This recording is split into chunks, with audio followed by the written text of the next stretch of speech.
قربانی کا تذکرہ ہوا تو ہم اپنے دلوں کو محبوب کریم صلی اللہ علیہ وسلم کی ذات پر کیسے قربان کر سکتے ہیں کہ کوئی ایسا طریقہ، جیسے حضرت ثوبان رضی اللہ تعالیٰ عنہ حاضر خدمت ہوئے تو حضور صلی اللہ علیہ وسلم نے ان کے چہرے کی رنگت کے بارے میں سوال فرمایا، تو انہوں نے کہا کہ یا رسول اللہ، قیامت کے دن کو یاد کر کے افسردگی کا ایک میرے اوپر طاری ہوتی ہے کیفیت کہ آپ کہاں اتنے اعلیٰ مراتب پر ہوں گے اور ہم کہاں غلاموں میں، تو اس وقت کی کیفیت کو یاد کر کے کہ آپ سے دوری کے اس کیفیت کو برداشت نہیں ہو رہی، تو چہرے کی رنگت تبدیل ہو رہی ہے، تو آپ کی بارگاہ میں گزارش یہ ہے کہ کون سے طریقے ایسے اختیار کیے جائیں کہ بارگاہ مصطفیٰ صلی اللہ علیہ وسلم کا قرب، حضور کی محبت اور حضور کی جو عشق کی لذت ہے اس کو حاصل کیا جا سکے۔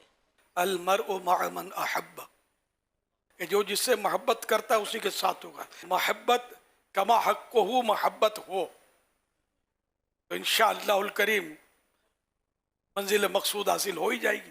اور ان کا سوال کا ایک حصہ یہی تھا کہ پھر نبی پاک سے ایسی کامل محبت کیسے حاصل کی جائے، وہ ہمیں طریقہ آپ حضرت ثوبان رضی اللہ تعالیٰ عنہ کا رضی جو اللہ واقعہ تعالیٰ ہے، عنہ۔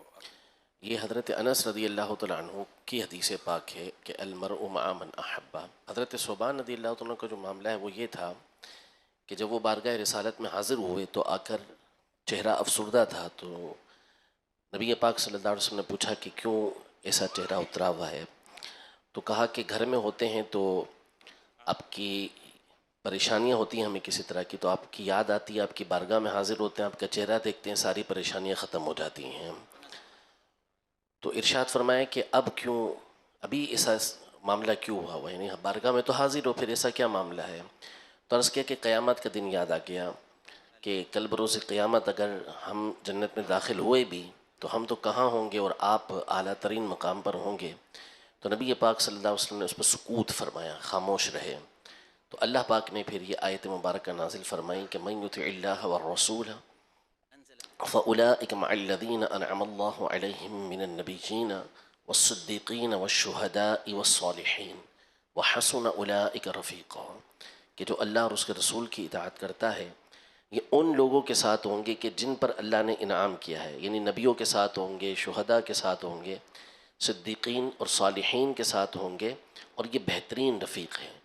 تو یہ نسخہ بتایا گیا کہ کس طریقے سے یہ نبی قرآن پاک نسخہ صلی ہے۔ اللہ علیہ وسلم کی معیت حاصل ہوگی۔ ماشاءاللہ، ہاں بالکل یہی ہے۔ حضرت ثوبان رضی اللہ عنہ کا واقعہ ہے یہ اس طرح کا، گھر میں جاتے ہیں تو بس وہ غالباً یہ بھی ہے کہ ہم مصروف ہو جاتے ہیں، پھر کبھی پریشانی آ گئی تو آپ کو یاد کر لیا، آپ کے بغیر چین نہیں پڑتا تو آ جاتے ہیں، آپ کی زیارت کر لیتے ہیں وغیرہ، تو یہ آیت مبارکہ نازل ہوئی تھی۔ سبحان اللہ۔ تو قرآن کریم میں بھی نسخہ موجود ہے، اور حضرت انس رضی اللہ عنہ کا بھی جو اسی طرح کا کہ سرکار صلی اللہ علیہ وسلم کو کسی نے عرض کیا کہ یا رسول اللہ قیامت کب آئے گی؟ تو ارشاد فرمایا کہ تم نے اس کے لیے کیا تیاری کی؟ اس نے کہا مجھے اللہ اور رسول سے محبت ہے۔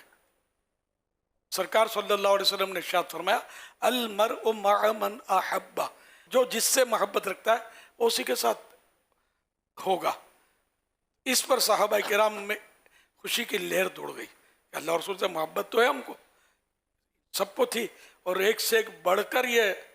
اس کے فوری بعد حضرت انس نے یہ اعلان کیا کہ میں نبی پاک صلی اللہ علیہ وسلم کے ساتھ، حضرت ابو بکر کے ساتھ اور حضرت عمر کے ساتھ ہوں گا، کیونکہ میں ان تینوں سے محبت کرتا ہوں۔ صحیح بخاری شریف کی حدیث پاک ہے۔ ماشاءاللہ ماشاءاللہ، یہ کہ حضرت انس رضی اللہ عنہ نے جو کچھ اعلان کیا وہ بھی آپ نے سنا بھی، سرکار سے بھی محبت ہے، صدیق اکبر رضی اللہ عنہ سے بھی محبت ہے، حضرت عمر فاروق اعظم سے بھی محبت ہے رضی اللہ تعالی عنہما، تو میں ان کے ساتھ ہوں گا۔ تو یہ مطلب یہ کہ صحابہ کرام میں بہرحال وہ خوشی کی لہر دوڑی تھی، انہوں نے کہ اسلام کے بعد اتنی خوشی میں نے صحابہ میں نہیں دیکھی تھی کہ اس جملے سے المرء مع من احبا، کہ جو جس سے محبت رکھتا ہے اس کے ساتھ ہوگا، اس سے ہوئی۔ تو یہ بہرحال وہ نسخے موجود ہیں کہ محبت جتنی بڑھائی جائے اتنا انشاءاللہ ہماری منزل جو ہے وہ قریب ہوتی چلی جائے گی۔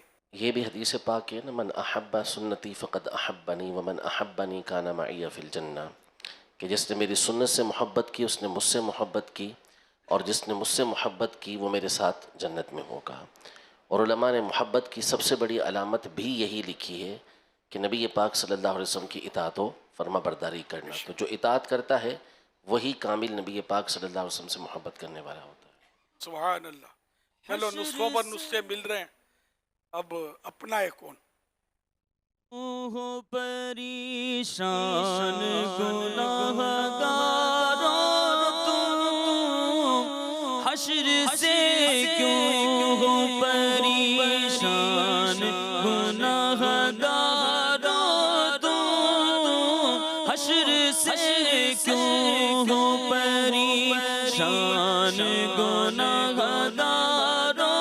تم، اپنے حامی وہاں سرکار مدینہ ہوں گے، اپنے حامی وہاں سرکار مدینہ ہوں گے، ان کو حاصل میرے آقا کی شفاعت ہوگی، ان کو حاصل میرے آقا کی شفاعت ہوگی، جو کوئی حاضر دربار مدینہ ہوں گے، حشر میں جائیں گے عطار جو انشاءاللہ،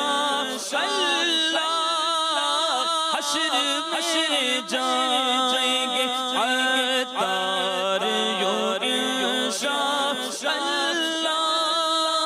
اپنی داڑھی میں سجے خار مدینہ ہوں گے، اپنی داڑھی میں سجے خار مدینہ ہوں گے۔ سبحان اللہ۔ سيدي تكرما لو تذكرون أمام محبوبكم يوم القيامة. جزاكم الله خيرا. آخری گزارش کی کہ نبی رحمت صلی اللہ علیہ وسلم کی بارگاہ میں جب پہنچیں تو ہمیں مت بھول جائیے گا، ہمیں ضرور یاد رکھیے گا۔ اللہ آپ کے حسن زن سے بھی مجھے اچھا کر دے۔ من آنم کے من دانم، میں جیسا ہوں جانتا ہوں۔ اللہ ہم سب کو پیارے حبیب صلی اللہ علیہ وسلم کے دامن میں جگہ نصیب فرمائے قیامت کے دن۔